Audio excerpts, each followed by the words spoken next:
mapapanood ng nanay mo to, sige, kunwari nandyan si nanay, bilang pasasalamat, anong sasabihin mo kay nanay? Ma, salamat sa lahat ng binigay niyo sa amin at sumusuporta sa amin ngayon dahil iwan kami.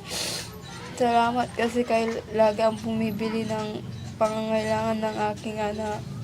Nang dahil sa akin, pinampun niyo po ang kapatid ko. Malaking tanaw na utang na loob ko po sa inyo.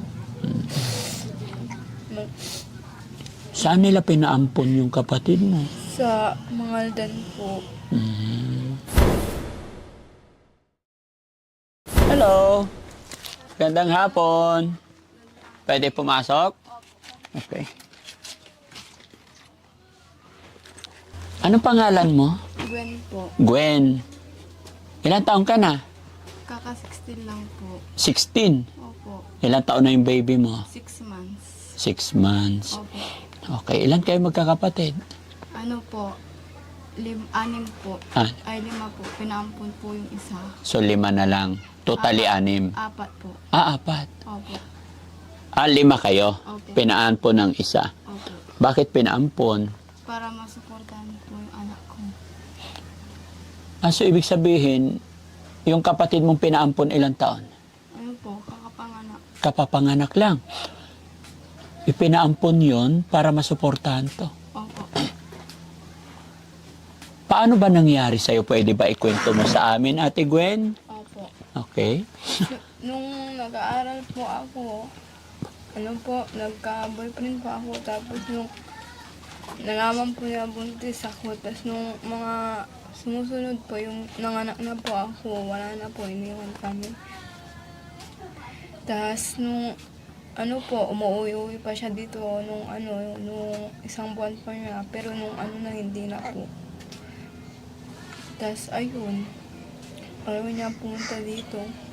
Parang iniwan niya kami. Kaya ang sumusuporta sa amin, magulang ko po. Oh. Taga saan yung lalaki? Sampabian din po. So nagkikita pa kayo o hindi na? Hindi na po. Anong grade ka na ba? Grade 8 po.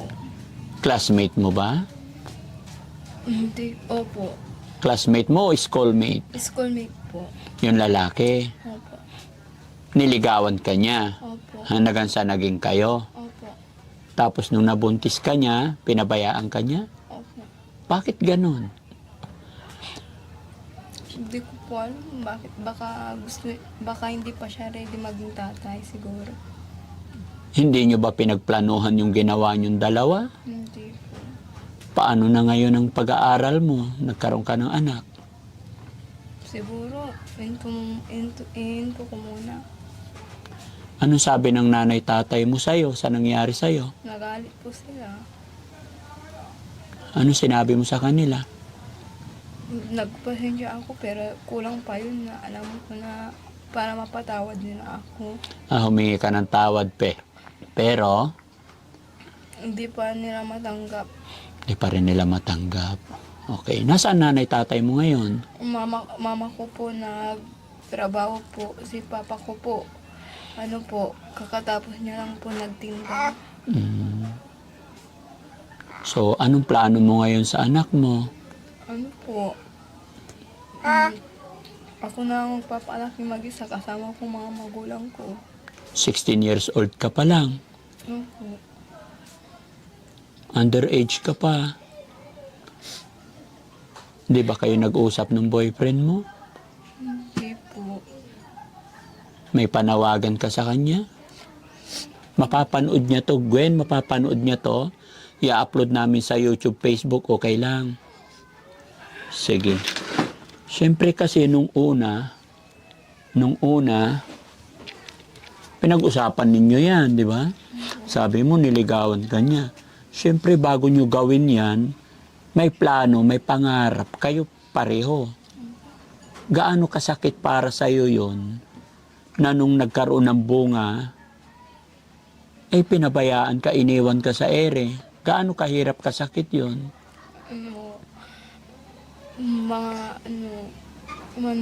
Masakit sa puso na parang iniwan ka lang sa ere na sobrang sakit na di mo matanggap mo. So sa ngayon, taga-alaga ka, nandito ka lang lagi sa bahay. Opo. Anong gatas ng anak mo? Ano po, bumibili po yung dati unang nistoy, ngayon Bona po. Pero hindi niya yung nistogen. Mm-mm. Sino bumibili bibigay pambili ng gatas? Mama ko po. Buti mabait yung mama mo. Hindi ka pa rin niya pinabayaan. Opo. Simula nung panganak ko sila na po. Hanggang sa ospital. Sila ang nagbantay sa akin. Kahit pagod sila nagtinda, gano'n. Binabantayan ka pa rin nila. Opo. Ano ba sanang pangarap mo nung nag-aaral? Ano po, maging nurse po. Yun din ang gusto ng magulang mo. Opo. Sayang, mahihirapan ka ng tuparin yun. Opo. Anong sabi ng mama mo? Anong naramdaman mo nung ipinaampon yung kapatid mo para lang masuportahan ka? Ano po, masakit sa akin bilang kapatid ko kapalit na. Ako po para masuportahan po nila. Sobrang sakit sa akin na ipinapon yung kapatid ko na dahil sa akin.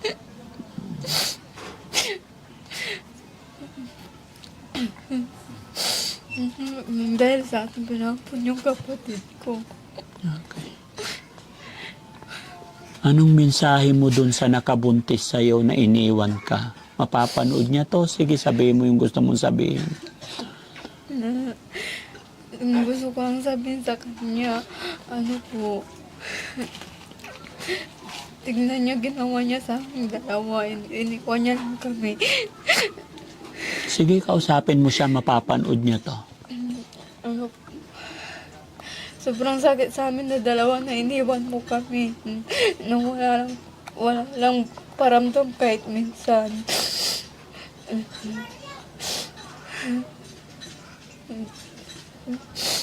Sobrang sakit.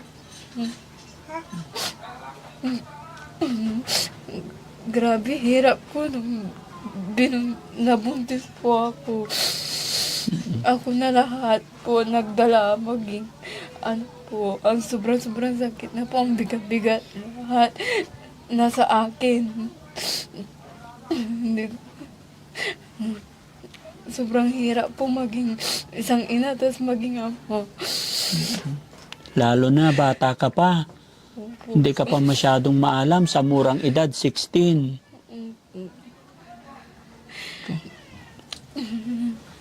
Ayun lang po. Sobrang bigat sa akin bilang maging ina tapos ama po. Mahirap. Opo. Huwag kang mawala ng pag-asa, ha? Opo. Mag-pray ka lang. Opo. Gawin mong inspirasyon ng iyong anak. Opo. No? Sa nanay mo naman, ano ang mensahe mo sa nanay mo? Kasi pangarap ka nilang maging nurse. Pinag-aaral ka nila. Pero biglang nagkaroon ng apo. Biglang nagkaroon ng, instead na ikaw lang, tapos biglang pati anak mo, responsibilidad nila. Siyempre, 16 years old ka pa lang. Wala kang hanap buhay ngayon. Paano ngayon yan? Malaking papasalamat ko po sa aking mama at papa kasi sila ang sumusuporta sa amin ngayon na mag-ina po. Okay. O sige. Sige, mapapanood ng nanay mo to. Sige, kunwari nandyan si nanay. Bilang pasasalamat, anong sasabihin mo kay nanay? Ma, salamat sa lahat ng binigay niyo sa amin at sumusuporta sa amin ngayon dahil iniwan kami. Salamat kasi kayo lagi ang bumibili ng pangangailangan ng aking anak. Nang dahil sa akin, pinampun niyo po ang kapatid ko. Malaking tanaw na utang na loob ko po sa inyo. Saan nila pinaampon yung kapatid mo? Sa Mangaldan po.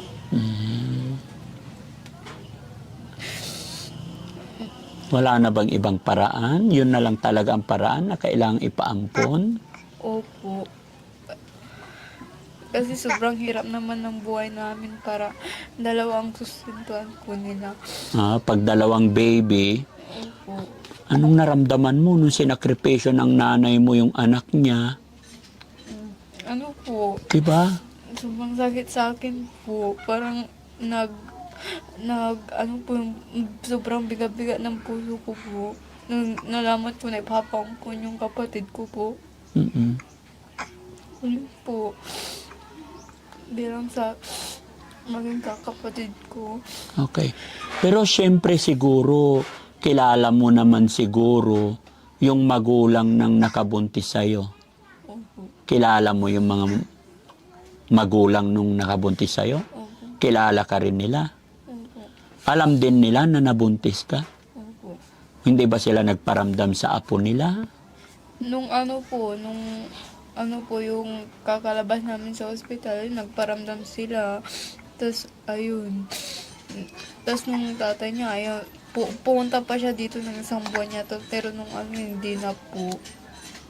Yung tatay ng bata, Opo. hindi na rin nagsuporta sa bata. Hindi na rin po. Minsan, nagbibigay po sila ng diaper lang. Tapos gatas, ayun lang. Okay. Tapos wala na po, ayaw niya na. Hindi kayo nag-uusap? Hindi mo tinext? Po. Wala kayong closure? Wala po. Hindi ka nag-text sa kanya? Hindi po. Ba't hindi ka nag-text? Sabihin mo, oy, kung anong tawagan nyo. Yung anak mo, bigyan mo naman ng pambiling gatas or ano, hindi ka ba man lang nagsabi? Hindi na po, nakakaya na po kasi iniwan na po kami. Alangan, naabulin ko pa siya. Bago siya umalis, may sinabi siyang message sa'yo or nag-text siya, mangla ngayon, iwanan na kita, ganon? Wala. Paano mo nasabing iniwan ka niya? Baka naman nagtampo lang. Hindi po. Talagang ayaw niya. Gusto pa niya maging binata siguro. Sinabi niya sa'yo yan. Opo. Kasi dapat, minsan, kasi nangyari na yan. Lalo na sa mga edad ninyo, bata pa kayo. Dapat sinabi mo, ipapaalala mo rin minsan na paano yung sumpaan natin. Di ba? Hindi mo pinaalala sa kanya. Dapat pinaalala mo sa kanya yun. Hindi na dapat kinakahiya yan kasi may anak kayong dalawa. Ano't ano man ang mangyari, kahit i-deny niya yan, anak niyo yan, di ba? Iniwan kami simula nung isang buwan niya, hindi na po siya pumunta dito kahit isa. Okay, so, paano yung ikot ng buhay mo? Basta andito ka lang lagi ngayon, araw-araw. Opo, taga-alaga, ano po. Dito lang para makatulong sa kanila. Para trabaho gawaing bahay po. Oy, umiyak na. Shh. Oy, bakit? Nagutom na. Baka nagutom. At ano man mangyari, magpakatatag ka lang, ha? Opo. Bata ka pa, marami pang pwedeng mangyari. Opo. Ngayon, bigyan kita ng chance para manawagan doon sa lalaking nakabuntis sa'yo. Sige. Opo. Nanawagan ako sa lalaking nakabuntis po sa akin na sana makonsensya ka at sana tignan mo ginawa mo sa amin ng bata sa amin. Bigla mo kaming iniwan nang wala lang paramdam kahit isa. Sana makonsensya ka kahit man lang magkonsensya ka. Kahit suportahan lang sana yung anak nyo. Opo. Wala eh. Sana makonsensya ka. Wala kang utang na loob. Nangako ba siya sa'yo dati? Opo. Paano siya nanligaw sa'yo? Ano po, punta pa siya dito para magligo, tas ayun pala, wala po, yung pangako niya. Wala yung pangako niya. Opo. Ilang taon ba siya? Kaedadan ko po. 16 din. Opo. Bata pa masyado, ano? Mga bata kasi kayo, mga mapupusok kayo. Opo. Hindi naman siguro nagkulang yung nanay tatay nyo para paalalahanan kayo. Opo. Okay. Pero gaya ng sinabi ko sa iyo, Gwen, Opo. bata ka pa. Opo. Alagaan mo muna yung anak mo. Opo. Pag nakapaglakad na, Mag-aaral. mag-aral ka ulit. Sana sa pangalawang pagkakataon, maging straight ka na. Opo. Ang ganda mo pa naman. May talent ka ba? Ano po, magluto lang. Magluto. Sige. No, may pag-asa pa. No? Huwag kang mawalan ng pag-asa. Opo. Gawin mong inspirasyon yung anak mo. Opo. Okay? Tapos sa mga payo kong sa mga kabataan dyan na kagaya ko, huwag muna kayong mag-asawa ng maaga kasi mahirap ang magbuntis. At sana kung mag-aasawa kayo yung sa tama, hindi yung iiwan kayo. Kailangan sigurado. Opo. At saka kailangan tapusin talaga muna yung pag-aaral. Okay? Opo. Kasi pag naging nanay ka na, Wala na. hirap na. Opo. No? Opo. Tsaka mas maganda yung ini-enjoy ninyo yung pagkadalaga. Join po nila yung pagkadalaga at binata po nila bago sila pumasok Okay. sa sitwasyon na ganito. Okay. Yun po, yung payo ko sa kanila. Ay, nagutom pa. O sige, padidiin pa natin. Ayan. Oh. 16 years old. Grabe, ang hirap isipin, no? Kumusta naman kayo dito, Gwen, nung nakalipas na bagyo? Ano po, sobrang lalim ng baha. Umabot dito? Opo, tapos yung yero po namin natatanggal na, kaya ano po, lumikas na po kami. Lumikas kayo. Opo, Ano ba ang trabaho ng tatay mo? nagtitinda lang po ng Ng? isda. Isda. Opo, Tapos si nanay, nag-extra nagtrabaho sa bayan. Ganun. ay yung mga iba mong kapatid. Wala po, nag-aaral pa po. Yung isa ko na kapatid, yung kuya ko, pero nagtrabaho para magsakripisyo po sa amin din dalawa. Sumuporta sa inyo. Opo. Ano sabi ng kapatid mo nung nabuntis ka? Ngayon, nagkaanak ka tapos hindi ka pinanagutan. Nagagalit po. Nagagalit sa amin ng nakabuntis sa akin, tas sa akin. Galit din sa'yo. Opo. Ano sinabi niya sa'yo nung kuya mo? Maaga daw ako nag-asawa pero iniwan din ako nang wala nang suporta. Tapos ngayon siya ang sumusuporta sa amin. Okay. Opo. Basta mag-pray ka lang. Opo. Paano kung sakasakali bumalik yung nakabuntis sa'yo, tatanggapin mo pa siya? Hindi na po. Bakit? Wala, iniwan niya kami. Walang tatanggapin ko pa. Hmm. Iwan kami ulit, di wala lang din. Suporta na lang. Sa bagay, no? Opo. Okay. Basta lahat ko ano man gagawin mo sa buhay mo, ngayon nagkamali ka, sana hindi na maulit. Opo. At saka payo ko sa'yo, bawat hakbang na iyong gagawin, Opo. mag-pray ka kay God para hindi ka magkamali. Opo. Lagi kang humingi ng basbas sa ating Panginoon. Magpipray ka lang, Lord, gabayan mo po ako sa bawat hakbang na gagawin ko. Bigyan mo ako ng sign na hindi na ako magkamaling muli. Ganun lagi. Kakausapin nyo lang lagi ang ating Panginoon.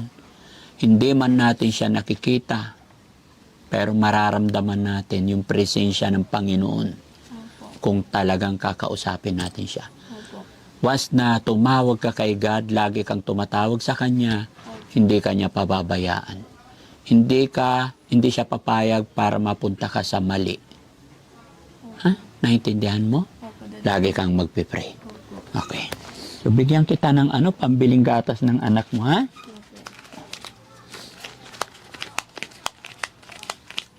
Na bata talaga kayo. Itong bata na inilapit sa atin, na sabi nila 16 years old, at ito nga, narinig nyo yung kwento ng kanyang buhay. Kaya mga kababayan, mga kabarangay, lalong-lalo na sa mga nanay, sa mga tatay, pakaingatan natin ang ating mga anak, bantayan po natin. Parental guidance, sabi nga nila, huwag tayong magsawa paalalahanan dahil ang mga bata ngayon talagang mapupusok na po. Ngunit bilang magulang, kung ano nangyari sa ating mga anak, sa umpisa'y magagalit tayo pero hindi pa rin natin sila kayang tiisin. Sila pa rin ang magiging kawawa. Kaya sa mga anak, mag-isip din po kayo. Habang kayo pinag-aaral ng inyong mga magulang, wag na wag po ninyong sayangin yung pagkakataon. Gaya ng nangyari kay Gwen. Gwen, ano ang naging aral sa'yo sa nangyari? Ano po, nabuntis po akong maaga tapos walang asawa po. Sobrang hirap at bigat at sakit bilang sa kanila mama ko na bigla akong nabuntis na may pangarap pa sa akin. Nagsisisi ka ba sa nangyari sa'yo? Opo. Okay. Pero walang kinalaman ang baby. Bata. Walang kinalaman ng bata. Opo. Kaya magpatuloy ka, ha? Opo. May anak ka na, walang dahilan para hindi ka magpatuloy. Okay? So, tanggapin mo to, anak. No? 1, 2, 3, 4, 5,000. Opo. Sana makatulong. Opo. Malaking tulong na po ito pambili ng diaper at gatas niya po. Okay. Sige. Sobrang salamat kasi dumating kayo sa akin. Thank you kay Lord. Thank you, Lord. Si God lang po ang may dahilan kung bakit kami naparating dito. Opo. No? Alam kong hindi mo ginusto. Hindi lang ikaw ang mag-isa gumawa yan. Alam kong may plan pa si God para sa inyo. Okay? So yun mga kababayan, mga kabarangay, maraming salamat po. At sana maging aral sa mga kabataan ang nangyari kay Gwen. Kumbaga mga kababayan, binidyo at ipinalabas namin ang kwento ng buhay ni Gwen para maging aral na hindi na gayahin ng mga kabataan. Dahil lalong-lalo na pag underage pa, talagang hirap, no? Wala pa sa tamang panahon. Kaya payo ng magulang lagi. No? Maraming salamat. Magandang gabi, magandang umaga, magandang tanghali. Saan man po kayo naroroon mga kababayan, Luzon, Visayas, Mindanao. Mag-iingat po tayo. Thank you po.